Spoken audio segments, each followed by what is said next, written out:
on Tara Heather Humphreys, Tara David Staunton, deputies from Dáil and Cork, Giniush agus Carji Galer. Very welcome to Bodevant, and I think Manny was here. I recognise a lot of familiar faces as well, so I think Manny was here from the county of Cork, and we say Irish by birth and Cork by the grace of God, so you're very welcome. I'd like to start the presentation with a slight technical difficulty in the PowerPoint, but most of you who know me, I try and kind of shoot off the hip anyway, so I try and talk away over it. But the county of Cork, just to give a quick overview, it's I suppose the largest county in Ireland, a tenth of the country, but in terms of its geography, it's 7,500 square kilometres, and in terms of its population, it's 417,000. So it's a very, very big county. We've over 19,000 archaeological monuments, over 3,000 protected structures. We've close to 50 sites on the Natura 2000 network, which would be sites important for their ecological value in that. And we've two fantastic wildlife areas as well, some smashing woodland as well, including the Gira, which is one of only 5 similar site types in the world. Now Cork is also, I suppose, home to some fascinating history as well. Bodevant certainly has its share, but if you look at Cork going back, you have the Battle of Kinsale, the sinking of Lusitania, and particularly, I suppose, the years that are ahead as well, looking at, we'd say, the War of Independence and the Civil War, and we know the Civil War, that both the pro-treaty leader and the anti-treaty leader in Michael Collins and Liam Lynch, respectively, they were both killed in Cork as well. So last year, the Minister made reference to it as well, last year was a phenomenal year, and such names were commemorated as to where we say people involved locally, the local volunteer level, and we remember the events of the, I suppose, the revolution. And I suppose I must say, like 2016, and I'd like to take this opportunity just to acknowledge the role played by Minister Humphreys and our department as well. It was a phenomenal, remarkable year, and I was delighted to have been in Bodevant last year as well. They had a wonderful exhibition here during Heritage Week, just documenting, say, 1916 in Bodevant, which was very, very good. But I think we really got a sense from last year, Ireland is awake, community groups are biting at the bit to get involved and to get active and to work towards, I suppose, looking after and promoting what they hold dear to them, and that's their heritage and that's their culture. And it's an honour to be invited here today to speak about heritage. So heritage to me is the stuff of life. And I suppose culture and creativity and art, that's really how we engage with that heritage. So heritage is so, so important. And if you look at heritage, I think it can never be viewed in isolation. Heritage covers so many different aspects, and ranging from, you know, even in terms of, we'd say, foreign direct investment that a lot of companies state, it's actually heritage that's one of the factors that brings them to our shores as well. It's really, really important. So important for, we'd say, well-being, for creativity, for the economy, for so many different aspects. So I think in any walk of life, heritage really, you know, it instills a sense of place. It gives us, we say, pride in our community, and it really, you know, I'd say not a day goes by when we don't ourselves, either knowingly or unknowingly, we'd say, interact with our heritage. So you could be walking down by a river, that could be a special area of conservation. You can see a hen harrier flying overhead, that's a, you know, protected species under the Habitats Directive. You could be going to the park on a Sunday morning watching and best to look out the Bodevant as well in the upcoming, but you know, that's cultural heritage, our GAA as well. The buildings we go to quite often, if they're in an urban area, they're probably protected structures, they're located in architectural conservation areas. So I think people in Ireland are really, you know, getting a sense of the importance of heritage, and I think it's growing and growing. Even just the statistic I remember off the top of my head, in the year 2000 it was work based in the Heritage Council, a study they did, and in 2007% of community groups were actively engaged with heritage issues. Last year that was up to 19%, so it's growing bit by bit. So 1 in 5 community groups are actively involved in heritage issues on the ground, and I thought the Minister's words were excellent as well. I think that it really is by volunteers, by people on the local level interacting, that we move things along.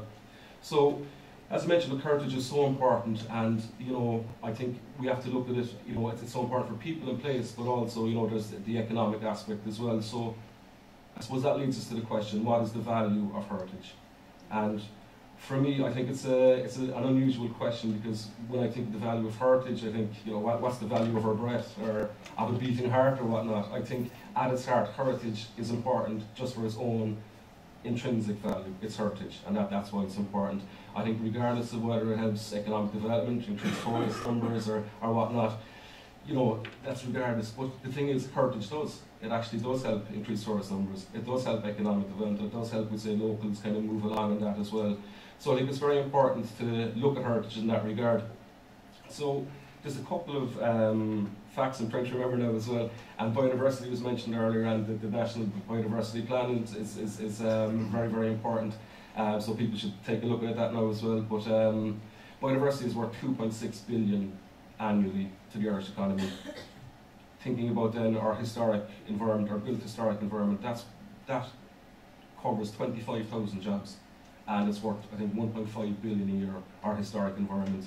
And then you look at cultural tourism, which was touched on earlier on by Sean, and cultural tourism, that's worth over 2 billion a year to the Irish economy. And as we know, most tourists who come to Ireland, they come, we say, for the people, the place, the heritage as a whole. And it's by, I suppose, looking at our own localities and seeing what do we have in our doorstep, what makes this place important, you know, and I think that's such a great thing to look at. I find with tourism, quite often, you know, the focus is on, we'd say, across the pond or overseas, and we understand that we have a huge diaspora. We've close to 75 million, 40 million of which are in the United States. And, you know, but if you look then, we say, at tourism from a domestic perspective, tourism domestically, last year we had 8 million overseas visits in 2016 to Ireland. Domestic visits were 7.6 million last year. That's a phenomenal turnaround, and that was worth, I think, about 1.5 billion or thereabouts to the economy as well. So it's not only looking overseas, it's also looking at, we'd say, within Ireland, and I think one of the most important considerations are the locals themselves, really. And I find that a lot of tourists, before they even go somewhere, they will have the research done, they look online, you know, through social media and so on. So that's very, very important, how you actually, we say, document and look at the heritage that you have and how you package that online as well. But I think one very interesting way of going about it would be to be a tourist yourself for the day in your own town. So kind of forget about, you know, and just walk around, look at it, we'd say, with a new set of eyes for the day.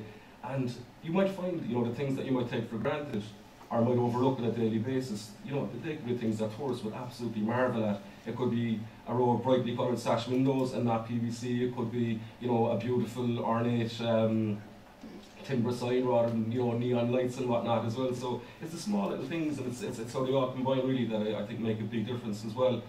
So I think what's very important is, we'd say, for local people to embrace and to love their heritage.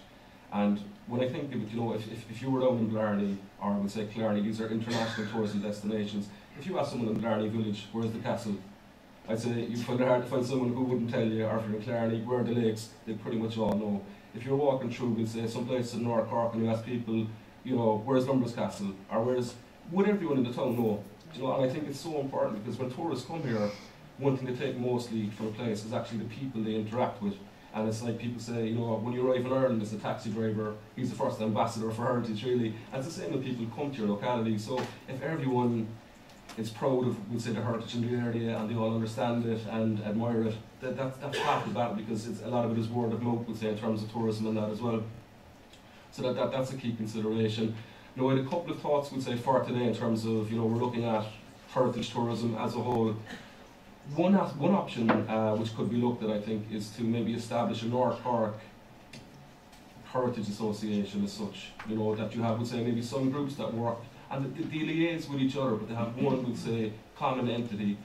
Just yesterday now I was down in Bantry with a meeting of the West Cork Islands Interagency, and they've been meeting for years. So all the key players are sitting around the table and they're able to discuss, we'd say, the key aspects. You know, so if you had one group, I think together is stronger.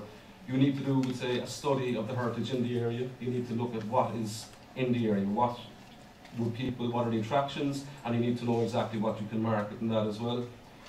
Another important consideration would be events and festivals in that as well, to keep busy. I think it's great in Budapest every Saturday now without fail that there's someone walking the tours, and that's ably assisted by Holly and Liam and the Irish Wall Town Network, who've been very supportive of the initiatives here in Budapest as well.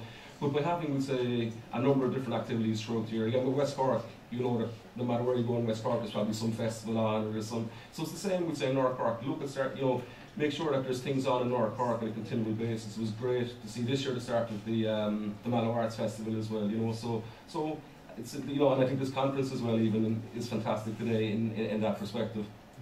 So I think, you know, there's just kind of a couple of ideas for heritage. Another one would be, we'd say, maybe a heritage pass for North Cork, you know, so that if people in the various sites in North Cork could get together and say, you know, if you go to this walking tour, you get a free walking tour, we'd say, over in Doneraile or up in Cantork or whatever it might be as well. So I just want to say, I suppose, moving on, just to say briefly about Cork County Council and the heritage role in that. We have a small unit with a big heart, we say, in Cork County Council. You've County Archaeologist Mary Sleeman, who many of you would know here, Architectural Conservation Officer Mona Hallinan, and myself then as Heritage Officer. And for value, I've shown in the commemorations and the Trade of Ireland as well. And it's an absolute honour, I suppose, to be involved in that. But as a heritage unit, we're very much engaged and very much involved with, saying, working with local community groups. That's so important. We try to raise best practice, raise awareness of the importance of heritage and how that can really, you know, I think places help themselves, or will help tourism in that by helping themselves really, but by actually putting focus on their town, making it a better place to live, and that will, you know, in turn, I think the tourists will come then in that regard. So as a heritage unit, we've been involved with so many different groups in that, and last year was a shining example. We had 500 events in the county of Cork with regard to the 1916 commemorations. That was by over 200 different community groups. Absolutely phenomenal, and a credit to the strong sense of community and volunteerism that there is in Cork County. We also undertake, I suppose, a number of different guidelines and best practice documents, and we've recently been undertaking nationally acclaimed, we're delighted to say, publication series in the Heritage of County Cork, and we're delighted today Eamon Cotter working with us. He's here today now. Eamon is working with us on the Castles publication, so hopefully we'll have that in time for the Christmas stockings and that. A great part of the year is Heritage Week, as we all know. It's a time really when all of the groups, there's such a spotlight nationally on those groups, and this year, 2017, Heritage Week has exploded. It's been absolutely phenomenal. There were almost 2,300, when I say almost 2,299 Heritage Week events in 2017. That was nearly 500 more than the highest previous, you know, which is absolutely phenomenal. In Cork, we came third in the league table for Heritage Week events and that, so we try it up. But it's fantastic though, just to see the number of events, and that is absolutely brilliant. Next year, Heritage Week will be the 18th to the 26th of August, and the theme, as mentioned earlier on, will be on the European Year of Cultural Heritage. And by way of concluding, I just want to say, I suppose, in relation to cultural heritage, it is so important. And what I love about cultural heritage as well is that it really underpins the Trade of Ireland programme, I think, as well. And Trade of Ireland is it's under Minister Humphrey's portfolio, and it's a huge area that will see so much growth, we'd say, in terms of cultural heritage and arts and creativity going down the line. It's really about putting culture at the heart of everything we do, you know, at the heart of policy, but really engaging with community groups and that as well. Cork County Council, I suppose in line with the National Trade of Ireland programme, we're embarking on a 5-year cultural and creativity strategy for the County of Cork, and we'd be delighted for any submissions or any comments on that. We have a public meeting in Mallow Library, this is my plug now, in Mallow Library on the 26th of October, that's at 6:30, so all of you are most welcome to that, just to discuss, we'd say, Trade of Ireland.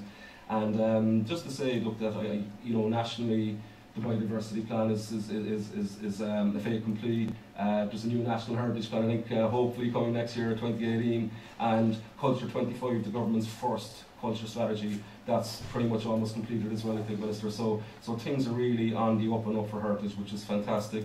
I had a couple of quotations in my slide just to leave with you, and that, and I might have missed loads of things, but I just did want to say, look, again, just to acknowledge the Minister for the great work in supporting heritage, and to acknowledge Minister Stanton as well, because I'd say there's barely an event I go to in East Cork, Minister, and you're not there as well, so he's very supportive. Butterfin Heritage Group, absolutely phenomenal. You know, I've been Heritage Officer since 2011, and I remember, I'd say, I was a week into the job, and I had Tom and Lillian give me a buzz, I'd say, and we have a great friendship built up, I think, since that. They're an excellent group.